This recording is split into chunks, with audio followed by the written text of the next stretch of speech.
अस्सलामुअलैकुम प्यारे दोस्तों, ये कहानी दिल्ली के एक इलाके की है। एक ऐसी सच्ची कहानी जो लोगों के दिलों को झकझोर देती है। दिल्ली में रहने वाली फातिमा, जो सिर्फ 25 साल की एक शरीफ और दीनदार लड़की थी, उसके वालिद की एक छोटी सी किराने की दुकान थी और घर का माहौल बहुत ही सादा और इस्लामिक था। फातिमा बचपन से ही पर्दा करती थी, नमाज की पाबंद थी और उसके अंदर हया और तहजीब साफ झलकती थी। जब उसकी शादी की बात चली तो रिश्ता आया आमिर का, जो 28 साल का सरकारी करने वाला नौजवान था। दिखने में अच्छा और खानदान भी ठीक ठाक था। लड़की वालों को लगा कि इससे बेहतर रिश्ता शायद ही मिल पाए, इसलिए बात आगे बढ़ी। शुरुआत में सब कुछ बहुत अच्छा चल रहा था। दोनों परिवार मिले, बातचीत हुई, रिश्ता पक्का हुआ, शादी की तारीख तय हुई। फातिमा के घर में खुशी का माहौल था, लेकिन किसी को क्या पता था कि आगे क्या होने वाला है। निकाह के कुछ दिन पहले आमिर के घर वालों ने इशारों में दहेज की बातें शुरू कर दी। पहले तो छोटी मोटी चीज़ की बात हुई, जैसे furniture, fridge, washing machine. Fatima के वालिद ने चुपचाप सब मान लिया, क्योंकि वो अपनी बेटी की खुशी चाहते थे, और कुछ जमा पूंजी और जहां जहां से उधार मिल सकता था सब ले लिया। लेकिन असली झटका तब लगा जब निकाह से ठीक 2 दिन पहले आमिर ने कॉल करके साफ साफ कह दिया था कि दहेज में 2 टन की 5 स्टार की 2 एसी चाहिए और देना ज़रूरी है। ये सुनकर के फातिमा के वालिद के पैरों तले ज़मीन खिसक गई। उनकी हालत पहले ही कमज़ोर थी, एसी लेना उनके बस की बात नहीं थी, वो भी एक नहीं बल्कि 2 एसी। जो पैसा था बाकी सामान में लगा दिया और उधार लेकर के बारातियों के खाने नाश्ते का इंतज़ाम किया था। घर में सन्नाटा छा गया। फातिमा की अम्मी रोने लगी, वालिद परेशान होकर चुप बैठ गए। उन्हें समझ नहीं आ रहा था कि अब क्या करें, बेटी की शादी तोड़ दे या खुद को और कर्जे में डुबो लें। उसी वक्त फातिमा ने अपने वालिद का हाथ पकड़ा और कहा, अब्बू आप फिक्र ना करें, ये शादी ऐसे नहीं होगी। वालिद हैरान रह गए। उन्होंने पूछा, बेटा क्या मतलब है? फातिमा ने कहा, जिस शादी की शुरुआत लालच से हो उसमें बरकत नहीं होती, और मैं ऐसी जिंदगी नहीं चाहती जहां मुझे एक सामान की तरह खरीदा जाए। आप शादी की पूरी तैयारी करें, लेकिन एसी मत लेना, आने दो बारातियों को। फिर फातिमा ने एक कॉल किया और शादी के दिन का इंतजार करने लगी। 300 आदमियों के साथ बारात आई। खूब धूमधाम से बारातियों का स्वागत हुआ। सब लोग निकाह का इंतजार कर रहे थे। जब आमिर और उसके घर वालों को पता चला कि दहेज में एसी नहीं दे रहे, तो वो लोग नाटक करने लगे और बोलने लगे कि अगर जब तक एसी नहीं आएगी या एसी का पैसा नहीं दिया जाएगा, निकाह नहीं होगा। अब खुशी का माहौल टेंशन और गम में बदल गया। लड़की वालों ने खूब समझाया कि अगर अब शादी टूटी तो बदनामी होगी, हम एसी बाद में किस्तों पर लेकर दे देंगे। लेकिन दुल्हा अपनी जिद पर बैठ गया। जब इस बात की खबर फातिमा को हुई तो सबके सामने आई।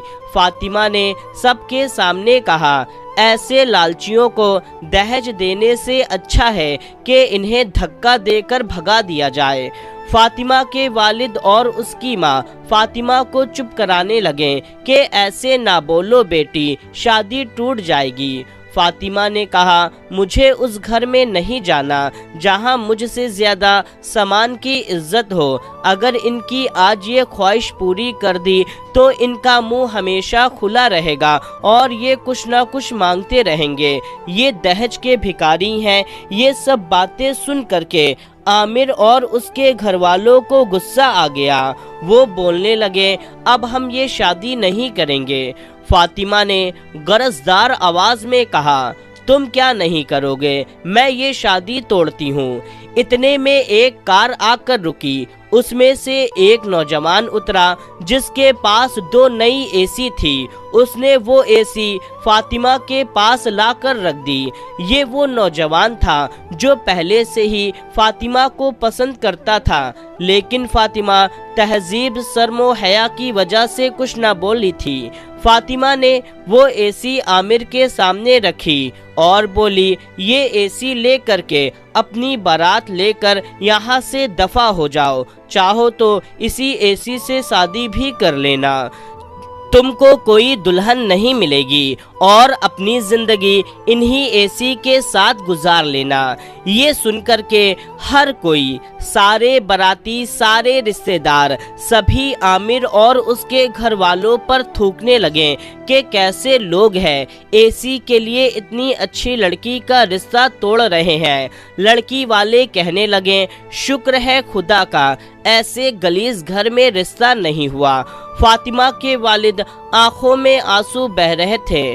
फिर वो नौजवान जुनैद ने फातिमा के वालिद का हाथ पकड़ा और बोला, मुझे फातिमा पसंद है, मैं उससे शादी करना चाहता हूँ, मेरा खुद का बड़ा बिजनेस है। फातिमा के वालिद ने फातिमा की तरफ देखा। फातिमा ने हाँ में जवाब दिया और उसी शादी के इंतजाम में फातिमा और जुनैद का निकाह हुआ और आमिर उसके घर वाले बारातियों के साथ नजरें झुकाए हुए मुंह की खाकर खाली हाथ लौट गए। पूरे में आमिर और उसके घर वालों की बदनामी होने लगी कि फातिमा और उसके घर वालों की सब तारीफ कर रहे थे। दहेज के लालचियों को अच्छा सबक सिखाया।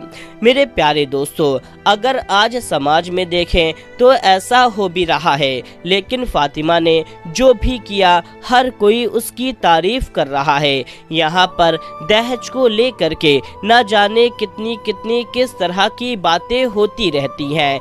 मेरे प्यारे दोस्तों, ये बात हमेशा याद रखना कि दहेज मांगना ये एक गुनाह है और दहेज की धमकी दे करके रिश्ता तोड़ना ये उससे भी ज्यादा बड़ा गुनाह और जुल्म है। जो कोई ऐसा करता है वो शख्स जालिम होता है और जालिम की बख्शिश नहीं है। याद रखें, चंद सामान, चंद पैसों की लालच में अपनी आखिरत को खराब ना करें। लेकिन मेरे प्यारे दोस्तों, यहाँ पर एक बात और भी आती है कि दहेज को लेकर के कुछ लोग इतने ज्यादा जज्बाती हो जाते हैं कि वो लोग दहेज को ही बुरा भला कहने लगते हैं। दहेज मांगने वालों को बुरा कहो, लेकिन दहेज को बुरा ना कहो। इसमें दहेज की क्या गलती।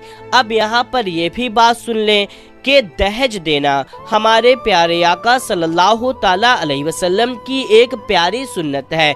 इसीलिए दहेज को हरगिज बुरा नहीं कहना चाहिए। दहेज मांगने वालों को बुरा कहो, लेकिन दहेज को बुरा नहीं कहना चाहिए। अब ये भी जान लीजिए कि दहेज मांगना, जबरदस्ती मांगना या कोई भी सामान मांगना ये हराम है, लेकिन दहेज देना ये सुन्नत और सवाब का काम है। लेकिन दहेज को लेना वो भी जायज़ है और हलाल का काम है। लेकिन सिर्फ और सिर्फ यहाँ पर दहेज को मांगना ही हराम है तो दहेज को मांगना ही हराम बोला जाए। दहेज को हराम ना बोला जाए, बल्कि दहेज मांगने को हराम बोला जाए। अगर आप दहेज को ही बुरा भला कहने लगते हैं, लान तान दहेज पर ही करने लगते हैं, तो याद रखें दहेज देना हमारे प्यारे आका सल्लल्लाहु ताला अलैहि वसल्लम की प्यारी सुन्नत है।